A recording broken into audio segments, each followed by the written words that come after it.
انہیں کرنے دو. بس یہی ایک شیطان تھا جو ہم تمام دنیا انسانیت کے لیے آج کے حوالے سے دینا چاہتے تھے. اور خاص کر اپنے بچوں کو پھر کہوں گا جوانوں کو کہ کبھی ایک مرتبہ بھی سوچ لینا یہ علم کا ضرور تعزیہ آزاداری یہ تعزیہ کا بھیڑا نہیں ہے, یہ دنیا کا لوگوں بھیڑا نہیں ہے. اسے ایسے مت کرو کہ جس کے ہاتھ میں دے دیا جس کو چاہا کر دیا. جب ہوتی بھی ذمہ داری ہوتی ہے, حرمت ہوتی ہے. تھوڑا دن پہلے ایک مومن خدا نے سلامت کر کے نہیں یاد آ رہا ہے, ایک بات ہو رہی تھی تو بڑی دل کی گہرائی سے انہوں نے زندہ کہا کہ قوم کی ذمہ داری لینے والے کو کم سے کم قومی پیمانے پہ اپنے رائٹ کو سامنے رکھے, زمانے کے امام کو سامنے رکھے, قرآن ہاتھ میں لے کر کے علم کے سائے لا کے کہنا چاہیے کہ میں پوری قوم کے لیے ہوں. اس کے لیے جو ہے اگر ایسا جذبہ لے کے آگے بڑھو پھر دیکھو کام کہاں جاتی ہے, اسلام کہاں جاتا ہے. پھر ہمارا پایا بکار دیکھنا ایسا مت کر دو کہ گھر گھر سے امام حسین کو بٹوارا کر دو. امام حسین کے نام سے جو ہے ہم اپنا فائدہ کیا کرنا چاہے, تبرک کے لیے مجلس آنا شروع کر دے اور تبرک میں ہنگامے شروع ہو جائیں, بدنظمی پیدا ہو جائے. کبھی سوچا کہ جو آدمی ہزاروں ہزار خرچ کر رہا ہے, طاقت لگا رہا ہے, اپنا نیند جاتوانی لے رہا ہے, پریشانیاں اٹھا کے مجلس کر رہا ہے. آج اس مہنگائی کے زمانے میں اگر مجھے ایک کو بسکٹ نہیں ملا تو اس مجلس والے کی عزت پائمال کر دیا, گالیاں دینا شروع کر دیا اور طرح طرح کی باتیں ہونے لگی. کیا یہ دوسرے مسلمانوں کا اعتراض کی بات ہے؟ یہ تمہاری غلطی بھائی, یہ ہماری غلطی ہے. اس کے لیے کبھی سوچو تو صحیح. ارے کوئی تبرک لے کے جانا ہے, اس کے ہاتھ سے لے کے ایک دانہ کھا لیا, تبرک ہو گیا تمہارا. بیوی صحرا سے مانگو نا, حضرت عباس سے مانگو نا, تو ہاتھ کرا گئی دریا کے کنارے سو کے ابھی تک دینے کے لیے زندہ ہے. بتا رہے کہ آگے مانگو مجھ سے, کسی میرے آزادار کو دکھ مت دو. مگر نہیں, میری جھوٹی چودراہٹ, میری جھوٹی عزت, میرا وقار یہ پائمال نہ ہو. بھلے میری وجہ سے اہل بیت کی عزت پائمال ہو جائے, بھلے میری وجہ سے اداکاری کا تقدس پائمال ہو جائے, بھلے میری وجہ سے جو مجھے حسین کی عزت پائمال ہو جائے, مگر میرا کچھ نہیں ہونا چاہیے. اگر یہ ہے میں نے تو کچھ کہا نہیں, میں نے تو کچھ کیا نہیں. اگر تم مغز سوچو تو تمہارا ایک چھوٹا سا جملہ یہ کتنی بڑی چنگاری بن گیا. آگ لگانے کے لیے نمرود کے لکڑیوں کی ضرورت نہیں ہے. آج کا زمانہ ہے, انٹرنیٹ کا زمانہ ہے. ایک چنگاری پوری کائنات کو باہر کھٹی جلا سکتی ہے. تو سوچنے کا مقام ہے کم سے کم ایام میں ہر ایک کا. یہ کہنے کا مطلب یہ بھی نہیں ہے کہ ہم خدا کا خاص ایسے ہیں, لیکن آج تک ڈینگو اور کیا وہ کون سا بخار ہے, ملیریا, ڈینگو اور دماغی بخار, تو اس کا دو علاج ہوتا ہے. یہ صاف کر دوں, واضح کر دوں, کیونکہ مولا عباس کے نام پہ جو پروگرام ہوتا ہے نا تو ویسے بھی معلوم ہے شہرا کربلا میں جب حضرت عباس کی تو جذبہ ضروری ہوتا ہے. تو کچھ باتیں جو بولا ہوں یہ مت سمجھیے گا کہ خدا نے خاصا یہ اداکار مجلس حسین میں آنے والے ایسے ہوتے ہیں, لیکن بیماری دو طرح کی ہوتی ہے, علاج بھی دو طرح کا ہوتا ہے. ایک علاج وہ ہوتا ہے کہ جب بیماری آ جائے تب علاج کرو, اور ایک علاج ہوتا ہے بیماری آنے سے پہلے کا. بیماری آنے کے بعد جو علاج ہوتا ہے نا وہ بڑا سخت ہوتا ہے. اس کے لیے وقت پڑے تو آپریشن بھی کرنا پڑ سکتا ہے, نہ جانے کرنے دن ہاسپٹل میں اور بغان میں بھی رہنا پڑ سکتا ہے. لیکن تھوڑی سی توجہ کر لیا تو بیماری کے آنے سے پہلے اگر علاج کی طرف متوجہ ہو گئے نا تو تھوڑے سے خرچے میں, تھوڑی سی پریشانی میں نجات پا سکتے ہیں, بیماری سے محفوظ رہ سکتے ہیں.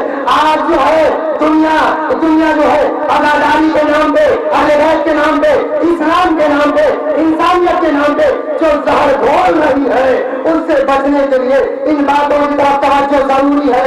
کوشش کرنا کہ یہ بیماریاں, یہ جراثیم ہمارے معاشرے میں نہ آ جائے. ہم جیسے ہیں اس طرح سے کم کوشش کرے کہ اگر کچھ کمیاں ہیں تو اسے دور کر دے.